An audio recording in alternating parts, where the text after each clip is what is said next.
ആയിട്ടുള്ള അക്കൗണ്ടിങ് സീരീസിൽ നമ്മൾ ഓൾറെഡി ഡിഫറെൻറ്റ് കൺട്രീസിൻ്റെ ടാക്സ് കംപ്ലൈൻസ് കണ്ടു. അതുപോലെ നമ്മൾ ഡിഫറെൻറ്റ് ബിസിനസ്സിനെ പറ്റി സംസാരിച്ചു. റീസെൻ്റ് ആയിട്ട് നമ്മൾ ഓരോ ബിസിനസ്സിൻ്റെയും വർക്ക് ഫ്ലോ എങ്ങനെയാണെന്നും കണ്ടു. ഇന്നത്തെ സെഷനിൽ നമ്മൾ ഡിസ്കസ് ചെയ്യാനായിട്ട് പോകുന്നത് ഒരു ബിസിനസ്സിൻ്റെ സെയിൽസ് ഫ്ലോയിനെ പറ്റിയാണ്. നമ്മളിപ്പോൾ ഒരു ഓർഗനൈസേഷനിലേക്ക് അക്കൗണ്ടൻ്റ് ആയിട്ട് ചെല്ലുമ്പം അവർ ഫോളോ ചെയ്യുന്ന ആ ഒരു സെയിൽ പ്രോസസ്സ് എന്താണെന്ന് നമ്മൾ അറിഞ്ഞിരിക്കണം. അതനുസരിച്ച് വേണം നമ്മൾ വർക്ക് ചെയ്യാനായിട്ട്. ഒരു ഹ്യൂജ് ബിസിനസ് ആണെന്നുണ്ടെങ്കിൽ നമ്മൾക്ക് എല്ലാ റെസ്പോൺസിബിലിറ്റിയും നമ്മൾ തന്നെ ചെയ്യണമെന്നുണ്ടാവില്ല. ഫോർ എക്സാമ്പിൾ പറയുകയാണെങ്കിൽ ഒരു പർച്ചേസ് ഓർഡർ ഉണ്ടാവും. അതിനനുസരിച്ചായിരിക്കും നമ്മൾ സെയിൽ ഓർഡർ ഇഷ്യൂ ചെയ്തിട്ട് ഒരു സാധനം പർച്ചേസ് ചെയ്ത് നമ്മൾ ഒരു കസ്റ്റമർക്ക് സെല് ചെയ്യുന്നത്. ഈ പ്രോസസ്സ് എല്ലാം ചെയ്യാനായിട്ട് ഡിഫറെൻറ്റ് ഡിപ്പാർട്ട്മെൻറ്റ്സ് ഉണ്ടെങ്കിൽ നമുക്ക് വലിയ ഹെക്ടിക് ആയിരിക്കത്തില്ല. അതേ സമയത്ത് ഒരു ചെറിയ ബിസിനസ് ഫെഹമാണ്, നമ്മൾ തന്നെ വേണം ഈ പ്രോസസ്സ് എല്ലാം ഹാൻഡിൽ ചെയ്യാനായിട്ടെങ്കിൽ നമ്മൾ ഈ എല്ലാ പ്രോസസ്സിനെ പറ്റിയും അറിഞ്ഞിരിക്കണം. അതിൽ ഫസ്റ്റ് നമ്മൾ സംസാരിക്കാനായിട്ട് പോകുന്നതാണ് ഓരോ ബിസിനസ്സിൻ്റെയും വർക്ക് ഫ്ലോ എങ്ങനെയാണെന്നുള്ളത്. കോമൺ ആയിട്ടൊരു വർക്ക് ഫ്ലോ ഞാനിപ്പോൾ ഷെയർ ചെയ്യാം. ഒരു സെയിൽസിൻ്റെ വർക്ക് ഫ്ലോ എങ്ങനെയാണെന്ന് നമുക്ക് ഡീറ്റെയിൽഡ് ആയിട്ട് നോക്കാം. ആദ്യമായിട്ട് നമ്മൾ ചെയ്യേണ്ട പ്രോസസ്സ് എന്ന് പറയുന്നത്, നമ്മുടെ ബിസിനസ്സിലേക്ക് ഒരു കസ്റ്റമർ അപ്രോച്ച് ചെയ്യുന്ന സമയത്ത് നമ്മൾ നമ്മുടെ കസ്റ്റമർ മാസ്റ്ററിലേക്ക് അവരുടെ ഡാറ്റ റെക്കോർഡ് ചെയ്യുക എന്നുള്ളതാണ്. നമ്മളിപ്പം ഒരു കസ്റ്റമറിൻ്റെ പേര് കൊടുക്കേണ്ടി വരും. അതേപോലെ തന്നെ അവരുടെ കോൺടാക്ട്, ഒരു ബിസിനസ് ആണെന്നുണ്ടെങ്കിൽ ചിലപ്പോൾ നമുക്ക് അതിലൊരു കോൺടാക്ട് പേഴ്സൺ കാണും, ഒരു പർട്ടിക്കുലർ ആയിട്ടൊരു പേഴ്സൺ കാണും. അപ്പോൾ ആ ഒരു പേഴ്സണിൻ്റെ നെയിം കൊടുക്കേണ്ടി വരും. അതേപോലെ തന്നെ ആ ഒരു കമ്പനിയുടെ മെയിൽ അഡ്രസ്സ് അല്ലെങ്കിൽ ഫോൺ നമ്പർ കൊടുക്കണം. ദെൻ അവരുടെ ആ ഒരു കറൻസി, ഇപ്പം മിക്ക സോഫ്റ്റ്വെയറിലും നമ്മൾ കൊടുക്കുന്ന കറൻസിയിലായിരിക്കും ഇൻവോയ്സ് ക്രിയേറ്റ് ആയി വരുന്നത്. ഇപ്പം നമ്മൾ ഇമ്പോർട്ടോ എക്സ്പോർട്ടോ ഒക്കെ ഉണ്ടെങ്കിൽ, നമ്മൾ ഡോളറൊക്കെ ഡീൽ ചെയ്യുന്നുണ്ടെങ്കിൽ ആ കസ്റ്റമറിനെ ക്രിയേറ്റ് ചെയ്യുന്ന സമയത്ത് തന്നെ കറൻസി കൊടുക്കാനായിട്ട് ശ്രദ്ധിക്കുക. അതേപോലെ തന്നെ അവരുടെ ആ ഒരു വാറ്റ് അല്ലെങ്കിൽ GST ട്രീറ്റ്മെന്റും കൂടെ കൊടുക്കുക. മിക്ക സോഫ്റ്റ്വെയർ ഉണ്ടാവും ഇത് രജിസ്റ്റേർഡ് കസ്റ്റമർ ആണോ അല്ലെങ്കിൽ അൺരജിസ്റ്റേർഡ് ആണോ അല്ലെങ്കിൽ കൺസ്യൂമർ ആണോ എന്നുള്ള ക്വസ്റ്റ്യൻ ഉണ്ടാവും. അതിനെ ബേസ് ചെയ്ത് നമുക്ക് നമ്മുടെ വാറ്റ് നമ്പർ അല്ലെങ്കിൽ GST നമ്പറും കൂടെ അപ്ഡേറ്റ് ചെയ്യാനായിട്ട് പറ്റും. അതിനുശേഷം പേയ്മെന്റ് ടേംസ്, നമ്മൾ ഈ കസ്റ്റമറുമായിട്ട് ഒരു ഫിക്സഡ് പേയ്മെന്റ് ടൈം ഉണ്ടെങ്കിൽ നമുക്ക് ഈ മാസ്റ്ററിൽ തന്നെ അത് അപ്ഡേറ്റ് ചെയ്ത് വെക്കാനായിട്ട് പറ്റും. അപ്പം നമ്മൾ ആദ്യം ഇങ്ങനെ ഒരു കസ്റ്റമറിനെ ക്രിയേറ്റ് ചെയ്തു. അതിനുശേഷം അടുത്തൊരു പ്രോസസ്സാണ് നമ്മൾ കൊട്ടേഷൻ കൊടുക്കുക എന്നുള്ളത്. ചില ഫേംസ് ഫോളോ ചെയ്യുന്നുണ്ടാവുക, ആദ്യം ഒരു കൊട്ടേഷൻ കൊടുക്കും, അത് കസ്റ്റമർ ആക്സെപ്റ്റ് ചെയ്ത് കഴിയുമ്പോൾ അതിന് പിന്നെ നേരെ ഇൻവോയ്സിലേക്ക് കൺവേർട്ട് ചെയ്തിട്ട് ഇൻവോയ്സ് കൊടുത്ത് പേയ്മെന്റ് വാങ്ങിക്കുക എന്നുള്ളൊരു പ്രോസസ്സായിരിക്കും.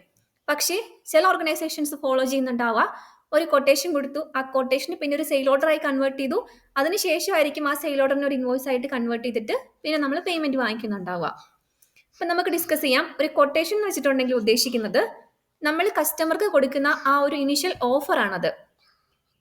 ആ ഓഫറിൽ ഉണ്ടാവുക നമ്മൾ അവർക്ക് കൊടുക്കാനായിട്ട് പോകുന്ന ആ എന്തൊക്കെ ഐറ്റം ആയിരിക്കും, അതിന്റെ പ്രൈസ് എങ്ങനെയായിരിക്കും, അതുപോലെ ടേംസ് ആൻഡ് കണ്ടീഷൻസ് എന്തൊക്കെയാണെന്നായിരിക്കും ആ കൊട്ടേഷനിൽ ഉൾപ്പെടുത്തുന്ന കാര്യങ്ങൾ ഉണ്ടാവുക. അതിനുശേഷം ആ ഒരു കസ്റ്റമർ ഈ കൊട്ടേഷൻ ആക്സെപ്റ്റ് ചെയ്തിട്ടുണ്ടെങ്കിൽ നമ്മൾ എന്ത് ചെയ്യും? നമ്മൾ അതിനെ സെയിൽ ഓർഡറിലേക്ക് കൺവേർട്ട് ചെയ്യും. സെയിൽ ഓർഡർ എന്ന് ഉദ്ദേശിക്കുന്നതും ഇതേപോലെ തന്നെ ഒരു ഡോക്യുമെന്റ് ആണ്. നമുക്ക് പ്രൊഫോമ ഇൻവോയ്സ് എന്നും ഇതിനെ പറയാനായിട്ട് പറ്റും. അതായത് ഇൻവോയ്സ് ക്രിയേറ്റ് ചെയ്യുന്നതിന് മുന്നേ നമ്മൾ ക്രിയേറ്റ് ചെയ്യുന്ന ഡോക്യുമെന്റ് ആണ് പ്രൊഫോമ ഇൻവോയ്സ്. ഈ പ്രൊഫോമ ഇൻവോയ്സും കൂടെ നമ്മൾ നമ്മുടെ കസ്റ്റമർക്ക് കൊടുക്കുന്നു. ചിലപ്പം അതിലൊരു പക്ഷേ അവരുടെ ആ GST അല്ലെങ്കിൽ വാറ്റിന്റെ കാര്യങ്ങളൂടെ ഇൻക്ലൂഡ് ആയിരിക്കാം.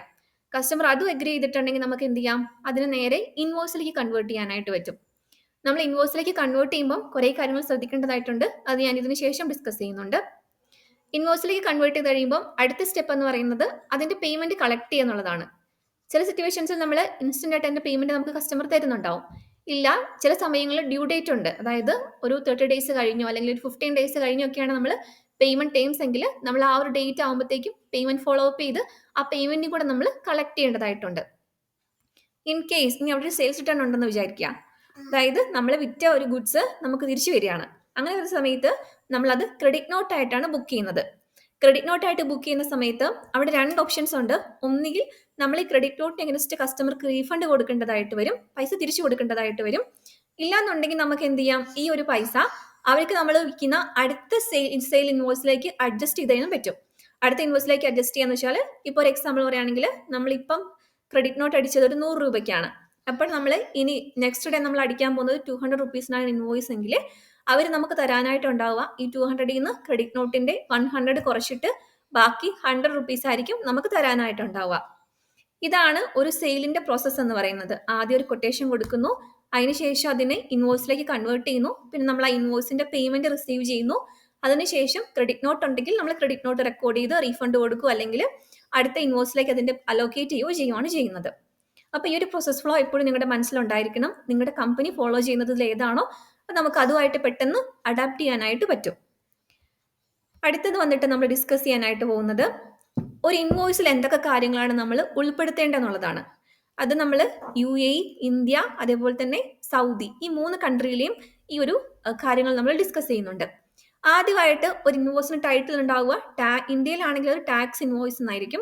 അതേപോലെ തന്നെ സൗദിയിലും UAEയിലും ഇതേ സെയിം നെയിം തന്നെയാണ് ഫോളോ ചെയ്യുന്നത്, ടാക്സ് ഇൻവോയ്സ്. അപ്പം അതേ സമയത്ത് ഇന്ത്യയിൽ നമ്മൾ കോമ്പോസിഷൻ സ്കീം ഉള്ളവർക്കാണെങ്കിൽ അതിന്റെ നെയിം വരിക ബിൽ ഓഫ് സപ്ലൈ എന്നായിരിക്കും. ഇനി അത് കൂടാതെ നമുക്ക് അതിലുണ്ടാവുക ഇൻവോയ്സിന്റെ ഡേറ്റ് ഉണ്ടാവും, അതേപോലെ തന്നെ ഇൻവോയ്സിന്റെ നമ്പറും ഉണ്ടാവാൻ ചാൻസ് ഉണ്ട്. അതിൽ എപ്പോഴും നമ്മളൊരു യുണീക്ക് നമ്പർ ഓരോ ഇൻവോയ്സിന് കൊടുക്കുന്നുണ്ട് എല്ലാ കൺട്രിയിലും. അപ്പോൾ ഇൻവോയ്സ് ഡേറ്റും ഇൻവോയ്സ് നമ്പറും ഉണ്ടാവും. അതിനുശേഷം സപ്ലയറിന്റെ ഇൻഫർമേഷൻ, അതായത് നമ്മുടെ കമ്പനിയുടെ ഇൻഫർമേഷൻ ഉണ്ടാവും. നമ്മുടെ കമ്പനിയുടെ നെയിം ഉണ്ടാവും, അഡ്രസ് ഉണ്ടാവും, അതേപോലെ തന്നെ നമ്മുടെ GST അല്ലെങ്കിൽ വാറ്റ് നമ്പറിന്റെ ഡീറ്റെയിൽസ് ഉണ്ടാവും. ഈ വാറ്റിന്റെ ഡീറ്റെയിൽസും GSTയുടെ ഡീറ്റെയിൽസ് ഒക്കെ നമ്മുടെ ഇൻവോയ്സിൽ ഇൻക്ലൂഡ് ചെയ്യണം എന്നുള്ളത് മാൻഡേറ്ററി കാര്യമാണ്. അപ്പം നമ്മൾ എപ്പോഴും ഒരു ഇൻവോയ്സിന്റെ സ്ട്രക്ചർ ഡിസൈൻ ചെയ്യുന്ന സമയത്ത് ഈ കാര്യങ്ങളെല്ലാം ഉൾപ്പെടുത്തേണ്ടതായിട്ടുണ്ട്. അടുത്തത് വന്നിട്ട് നമ്മുടെ ബയറിന്റെ ഇൻഫർമേഷൻ ആണ്, അതായത് നമ്മുടെ കസ്റ്റമറിന്റെ ഇൻഫർമേഷൻ. കസ്റ്റമറിന്റെ നെയിം, അഡ്രസ്സ്, അതുപോലെ തന്നെ അവർ GST അല്ലെങ്കിൽ വാറ്റ് രജിസ്റ്റേർഡ് ആണെങ്കിൽ അവിടെ ആ TR നല്ല GST നമ്പറും കൂടി നമ്മൾ ഉൾപ്പെടുത്തണം. അടുത്തത് വന്നിട്ട് ഒരു ടേബിൾ ഫോമിൽ നമ്മൾ കൊടുക്കേണ്ടത് നമ്മൾ എന്തൊക്കെ കാര്യങ്ങളാണ് അവർക്ക് വിൽക്കുന്നത്. ഒരു സീരിയൽ നമ്പർ വേണം, ഐറ്റത്തിന്റെ നെയിം വേണം, നമ്മൾ വിൽക്കുന്ന ക്വാണ്ടിറ്റി വേണം, അതിന്റെ റേറ്റ് വേണം, ദെൻ ടോട്ടൽ വേണം. ഡിസ്കൗണ്ട്സ് ഉണ്ടെങ്കിൽ ഡിസ്കൗണ്ട്സിന് നമ്മളൊരു കോളം കൊടുക്കണം. ഇന്ത്യയിലെ കാര്യം പറയുകയാണെങ്കിൽ ഇന്ത്യയിൽ നമുക്ക് സ്പെഷ്യലായിട്ട് ഒരു കാര്യം കൂടി ഇൻക്ലൂഡ് ചെയ്യണം, HSN അല്ലെങ്കിൽ SIC കോഡ് എന്ന് പറയുന്ന ഒരു കാര്യം കൂടി നമ്മൾ ഇൻക്ലൂഡ് ചെയ്യേണ്ടതായിട്ടുണ്ട്. ഇനി നമ്മൾ ടാക്സിന്റെ കാര്യം പറയുകയാണെങ്കിൽ ഇന്ത്യയിൽ ടാക്സ് നമുക്ക് CGST, SGST അല്ലെങ്കിൽ IGST എന്നുള്ള ഒരു ബ്രേക്കപ്പിൽ കാണിക്കണം. അതേസമയത്ത് UAEയിലും സൗദിയിലും ആണെങ്കിൽ വാറ്റ് എന്ന് പറഞ്ഞിട്ട് ഫ്ലാറ്റ് ആയിട്ട് 5% അല്ലെങ്കിൽ 50% വരെ എമൗണ്ട് കാണിച്ചാൽ മതിയാവും. അടുത്തത് പ്ലേസ് ഓഫ് സപ്ലൈ ആണ്. In case reverse charge applicable ആണെന്നുണ്ടെങ്കിൽ അതിൻ്റെ ഒരു ഇൻഫർമേഷനും കൂടെ നമ്മൾ കൊടുക്കണം. ഇനി ഈ ഇൻവോയ്സിങ്ങിന്റെ കാര്യം പറയുകയാണെങ്കിൽ നമുക്ക് ഇന്ത്യയിൽ ഇൻവോയ്സിംഗ് ഉണ്ട്, അതേപോലെ തന്നെ സൗദിയിലും ഈ ഇൻവോയ്സിംഗ് ഉണ്ട്, UAEയിലും റീസെന്റ് ആയിട്ട് വന്നിട്ടുണ്ട്. അപ്പം ഈ ഇൻവോയ്സിംഗ് നമ്മൾ പോർട്ടലുമായിട്ട് കണക്ട് ചെയ്ത് അതിലേക്ക് പുഷ് ചെയ്യാനായിട്ട് നമ്മൾ ചെയ്യുന്ന സമയത്ത് ഈ അഡ്രസ്സ്, കസ്റ്റമറിന്റെ അഡ്രസ്സ്, ആ അഡ്രസ്സിന്റെ ഡീറ്റെയിൽസ് നമ്മൾ കറക്റ്റായിട്ട് ഫില്ല് ചെയ്യണം. അവരുടെ നെയിം, അവരുടെ സിറ്റി, അങ്ങനത്തെ അവരുടെ ആ ഒരു പോസ്റ്റൽ കോഡ്, ഇതെല്ലാം നമ്മൾ ഫില്ല് ചെയ്താലേ നമുക്ക് ഈ ഇൻവോയ്സ് പോർട്ടലിലേക്ക് പുഷ് ആവത്തുള്ളൂ. അത് കോമൺ ആയിട്ട് കാണുന്ന ഒരു ഇററാണ്. അപ്പം നമ്മളൊരു കസ്റ്റമറിനെ ക്രിയേറ്റ് ചെയ്യുന്ന സമയത്ത് തന്നെ ഈ അഡ്രസ്സ് കറക്റ്റായിട്ട് ഫില്ല് ചെയ്യാനായിട്ട് ശ്രദ്ധിക്കുക. ദെൻ കറൻസി ആൻഡ് പേയ്മെന്റ്, നമ്മുടെ ഇൻവോയ്സിൽ നമ്മൾ മൾട്ടി കറൻസി ഡീൽ ചെയ്യുന്നുണ്ടെങ്കിൽ ആ ഒരു ബേസ് കറൻസിയിലും ഫോറിൻ കറൻസിയിലും നമുക്ക് ഈ എമൗണ്ട് ഡിസ്പ്ലേ ചെയ്യുന്നുണ്ടാവും. പിന്നെ ഒരു സെയിൽ ഇൻവോയ്സ് ഒക്കെ നമ്മൾ ഇതുപോലെ ഷോപ്പിൽ പോയിട്ട് എന്തെങ്കിലും ഒരു സാധനം വാങ്ങിച്ചിട്ട് നമ്മുടെ കയ്യിൽ ഒരു ടാക്സ് ഇൻവോയ്സ് കിട്ടുന്ന സമയത്ത് നമ്മളൊന്ന് ശ്രദ്ധിക്കുക, നമ്മൾ ഈ പറഞ്ഞിരിക്കുന്ന കാര്യങ്ങളെല്ലാം അതിൽ ഇൻക്ലൂഡ് ചെയ്തിട്ടുണ്ടോ എന്നുള്ളത് നമ്മളൊന്ന് ശ്രദ്ധിക്കുക. അടുത്തത് വന്നിട്ട് കസ്റ്റമറിന്റെ പേയ്മെന്റ് നമ്മൾ റിസീവ് ചെയ്യുന്ന സമയത്ത് നമുക്ക് അവിടെ 2 ഓപ്ഷൻസ് ഉണ്ട്. ഒന്ന് വന്നിട്ട് നമ്മൾ ഒരു ഇൻവോയ്സ് ക്രിയേറ്റ് ചെയ്ത് കഴിഞ്ഞിട്ടാണ് നമ്മൾ പേയ്മെന്റ് റിസീവ് ചെയ്യുന്നതെങ്കിൽ നമുക്ക് ആ ഇൻവോയ്സിൽ തന്നെ പോയിട്ട് റെക്കോർഡ് പേയ്മെന്റ് കൊടുത്ത് പേയ്മെന്റ് റിസീവ് ചെയ്താൽ മതി. ഇനി അതല്ല, നമ്മുടെ ഒരു ബിസിനസ് ഫോളോ ചെയ്യുന്ന ഒരു പ്രോസസ്സ്, നമ്മൾ ഇത്ര എമൗണ്ട് അഡ്വാൻസ് നമ്മുടെ കസ്റ്റമറിന്റെ കയ്യിൽ നിന്ന് വാങ്ങിക്കും കൊട്ടേഷൻ കൊടുക്കുന്ന സമയത്ത് തന്നെ. അതിനുശേഷമാണ് നമ്മൾ ഇൻവോയ്സ് കൊടുത്തിട്ട് ബാക്കി പേയ്മെന്റ് കളക്ട് ചെയ്യുന്നുണ്ടെങ്കിൽ നമ്മൾ ആദ്യം എന്ത് ചെയ്യണം, ഒരു അഡ്വാൻസിന്റെ പേയ്മെന്റ് എൻട്രി കൂടെ റെക്കോർഡ് ചെയ്യണം.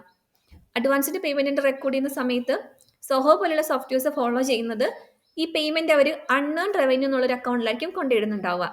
അപ്പോൾ നിങ്ങൾ ആ ഒരു എൻട്രി പോസ്റ്റ് ചെയ്യുന്നത് എങ്ങനെയാ അതും കൂടി അറിഞ്ഞിരിക്കണം ഓരോ സോഫ്റ്റ്വെയർസിലും. അതിനുശേഷം നമ്മൾ ഈ ഫൈനൽ ഇൻവോയ്സ് ക്രിയേറ്റ് ചെയ്ത് കഴിയുമ്പോൾ നമ്മൾ ഓൾറെഡി റിസീവ് ചെയ്ത ഈ അഡ്വാൻസ് ആ ഇൻവോയ്സിന്റെ അഗൈൻസ്റ്റ് നമ്മൾ അലോക്കേറ്റ് ചെയ്യാനും കൂടി ശ്രദ്ധിക്കണം.